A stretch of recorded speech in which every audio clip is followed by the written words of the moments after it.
Hello, today is the devotion for Wednesday, July 1st, and in our Old Testament readings, we have hit the book of Job.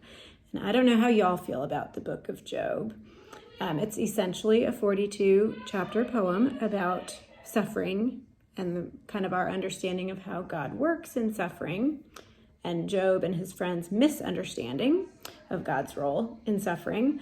But I kind of love the book of Job. I will say, if you've ever done like a 12-week study of Job, I would not recommend that. About week 8, it's like, okay, we've heard enough about this.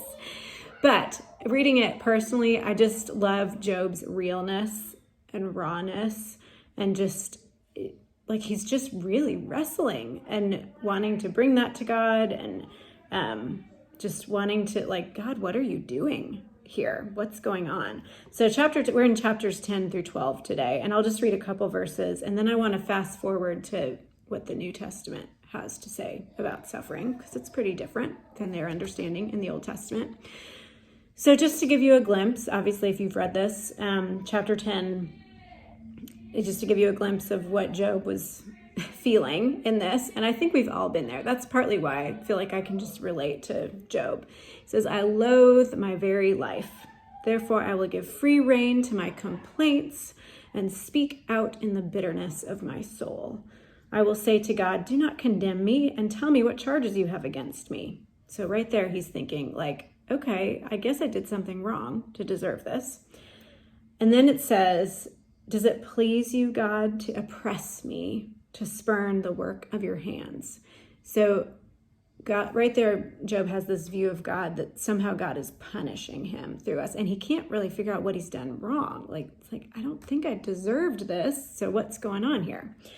Well, and then his friend Zophar in chapter 11 does not help the process. In verse 13, he's saying to Job, if you would just devote your heart to God and stretch out your hands to God, if you would put away the sin that's in your hand and allow no evil to dwell in your tent, then you'll lift up your face without shame. You'll stand firm without fear. You'll surely forget your troubles, recalling it as only as waters gone by. So if you've ever read Job before, you know that his friends are kind of locked into this theory or this theology that, Job, you must have done something wrong. Let's unearth this here. You just need to stop what you're doing wrong, and then you wouldn't suffer anymore. So that's kind of an Old Testament view of God, which by the time we get to the end of Job, God has dealt with that, and I'll let you continue reading to see where that goes. But I do want to flip ahead to the New Testament, just some brief thoughts about how different the view of suffering is in the New Testament. So in the Old Testament, if their view is kind of that God and suffering were total opposites, the two just cannot go together.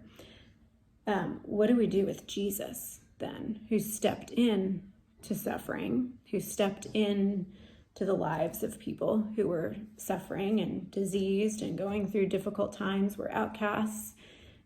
He himself experienced suffering, and he didn't love it, but he didn't run from it. What do we do with Paul, who had suffering right and left all through his life? With Peter, all of the other disciples, they seem to press into suffering instead of questioning, why, God, what are you doing to me through all this? Instead of that approach, they more had the approach of, how is God shaping me through this? How is God bringing glory out of this suffering? How is there good coming out of this suffering? And that's something that Job, so far in chapters 10 through 12, has not gotten a glimpse of.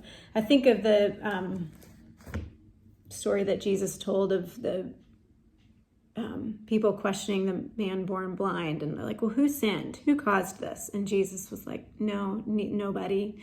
It didn't work that way. This happened so that I could bring glory out of this. And we think of that with the rising of Lazarus, that he says, he says this sickness will not end in death.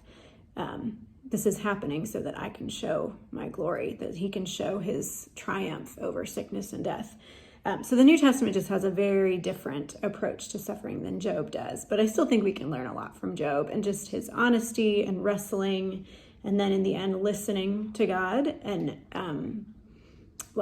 I will give this away a little bit. In the end, he basically says, I thought I knew you, God, but now I really, like, I thought I had seen you, but like now I really have. So just through all of that back and forth, he gets to know God better. And I think that that's part of what we learn too, that when we press into suffering, hopefully the goal in that is that we get to know God better. And that we catch a deeper glimpse of him than when we just kind of stay on the surface and don't deal with the struggles that we're going through. So anyway, that's just a quick little thoughts on Job. There's so much else in here that we could unpack, but keep pushing through those 42 chapters of Job, but also make sure you're balancing it with a New Testament view of suffering, because there's a lot to be learned from that as well. Hope you all have a good day.